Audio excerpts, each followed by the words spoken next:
Dairy पर छापा 143 kilogram संदिग्ध मक्खन जब्त। शहर एसओजी द्वारा पूना गांव अमृतधारा डेयरी बराछा जनता डेयरी पर छापा। शहर के नागरिकों के स्वास्थ्य के बारे में कठोर कदम। पुलिस आयुक्त अनुपम सिंह गहलोत के मार्गदर्शन में पुलिस उपायुक्त राजदीप सिंह निकुम के नेतृत्व में पुलिस निरीक्षक एस सोनारा द्वारा अलग अलग टीमों का गठन कर मिलावट पदार्थों को खोजने का कार्य। एक रिपोर्ट महेंद्र सिंह परमार के साथ।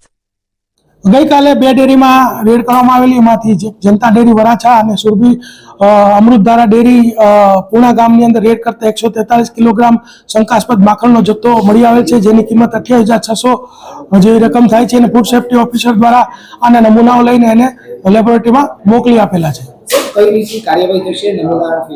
नमूना फेल आवे तो अगाऊ आपणे सुरभि डेरी विरुद्ध में गुनो दाखल करेला, संचालक विरुद्ध में आ लोको विरुद्ध में गुनाओ दाखल करवामां आवशे अने ए लोकोनी उपर सख्त में सख्त पगला लेवामां आवशे। जे रीते अलग गगावे लोकोने वखोड़ा काढ्या आपणे दाखलारूप कार्यवाही थई आमां पण थई शके छे। 100% दाखलारूप कार्यवाही थशे। सर, जे रीते पनीरना जથ્થો પકડાયો છે, માખણનો પકડાયો, શું ભેળસેળ શું થાય છે? પનીરની અંદર જે અમે છેલ્લા કેટલાક સમયથી અમે એને ટ્રેક કરી રહ્યા છીએ, તો અમને ખ્યાલ આવ્યો છે કે બજારની અંદર જે પણ પનીર વેચાય છે 90% પનીર એનાલોગસ પનીર છે। એનાલોગસ પનીર એટલે એવું પનીર કે જેની અંદર મિલ્ક તો નામ માત્ર હોતું જ નથી, માત્ર ને માત્ર પામ ઓઇલ, સ્ટાર્ચ અને એસિડ, ગ્લેશિયલ એસિટિક એસિડ નાખી અને આ એનાલોગસ પનીર બનાવવામાં આવે છે।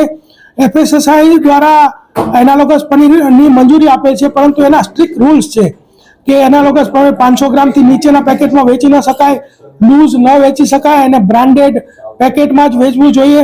પરંતુ મોટા ભાગના લોકો અત્યારે જે પનીર બનાવે છે એનાલોગસ પનીર બનાવી અને જે કેટરિંગ સાથે વ્યવસાય સાથે જોડાયેલા લોકો છે એ તમામે તમામ એનાલોગસ પનીર જ વાપરે છે। આ પનીરનું ઉત્પાદન 70 રૂપિયામાં થાય છે અને એને 180 થી લઈને 250 સુધીના ભાવમાં વેચવામાં આવે છે।